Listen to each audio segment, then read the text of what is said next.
তোমার কি পড়তে বসেই খুব চিন্তা হয়? মনে হয় যে মাথার মধ্যে মেঘ জমেছে, সব চিন্তাগুলো যেন এলোমেলো হয়ে যাচ্ছে? তাহলে এই ভিডিওটি তোমার জন্য। আসলে আমাদের ব্রেন বেশ কিছুটা কাজ করার পরে ফগ তৈরি হয়, এবং এই ফগটাকে রিমুভ না করলে তোমার মনে হবে যে তুমি খুব টেনশনে আছো, তোমার মনোসংযোগ কমে যাচ্ছে। 90% ছাত্রছাত্রীরা এই সমস্যাটাকে মনে করে যে তাদের মনোসংযোগ কম। যারা সফল ব্যক্তি অর্থাৎ টপার্স হয় তারা তো খুব ভালোভাবে পড়াশোনা করছে, কিন্তু এই সমস্যাটা কেন তাদের হচ্ছে? এই সমস্যাটা প্রায় প্রত্যেকটা ছাত্রছাত্রীর হয়, কিন্তু যারা সফল ব্যক্তি তারা এই টেকনিকটা ফলো করে, যে টেকনিকটা আমি তোমাকে শেয়ার করব। এই টেকনিকটা খুবই উন্নত এবং খুবই গভীরের, তাই সম্পূর্ণ ভিডিওটা খুব মনোযোগ দিয়ে শোনো এবং এটা প্র্যাকটিস করে এই প্রবলেম থেকে সলভ হয়ে ওঠো। প্রথমে বলি এই সমস্যাটা কেন হয়। যখন তুমি বইয়ের দিকে একটানা তাকিয়ে আছো, তখন আমাদের প্রিফ্লার ভিশন যেটা আছে সেটা ভাবে যে সামনে বিপদ আছে, এবং আমাদের চিন্তা ভাবনা কার্যক্ষমতা প্রায় শূন্য করে দেয়।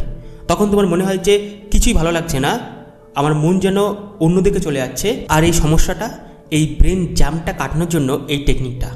তুমি পড়ার টেবিলে বসে আছো, তোমার এই প্রবলেমটা হচ্ছে, বেশ আধা ঘন্টা 1 ঘন্টা পড়ার পরে তখন তুমি ঠিক সামনের দিকে তাকাচ্ছ, তোমার চোখের দুটো মণি একই জায়গায় আছে, বাট তুমি একসাথে সমস্ত দেয়ালটা বা সামনে যা আছে সেগুলো দেখার চেষ্টা করছো।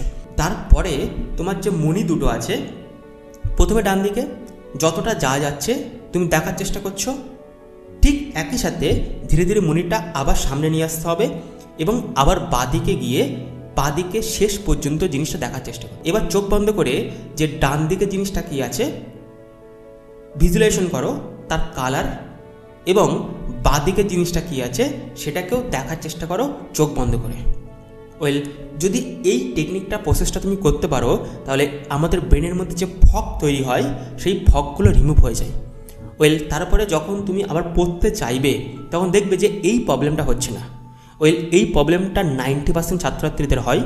যদি তোমার প্রবলেম হয় তাহলে এই টেকনিকটা ফলো করতে ভুলো না। আর তুমি যদি স্কুলে টপার হতে চাও তাহলে তুমি আমার কমিউনিটিতে যুক্ত হতে পারো। আমি তোমাকে পার্সোনালি সাহায্য করব কীভাবে স্কুলে টপার হওয়া যায়। তোমার যদি স্বপ্ন অনেক বড় কিছু হয় তাহলে সেটা কীভাবে পূরণ করবে? সাধারণ পড়াশুনো করে কখনও কেউ ভালো ছাত্র হয়ে উঠতে পারে না। একটা স্তর পর্যন্ত সে আপগ্রেড করতে পারে, কিন্তু তাকে যদি আরও উচ্চ স্তরে যেতে হয় তাহলে রাইট কমিউনিটি, রাইট মেন্টর এবং রাইট টেকনিক সাইকোলজি শিখে সে আপগ্রেড হতে পারে। এবং আমার কমিউনিটিতে যুক্ত হওয়ার জন্য আমার পরবর্তী মাস্টার ক্লাসে যুক্ত হও। সেখানে আমি শেখাবো কীভাবে একটা ছাত্রকে গ্রেট হয়ে উঠতে হয়। Happy great day. দেখা হচ্ছে নতুন দিন।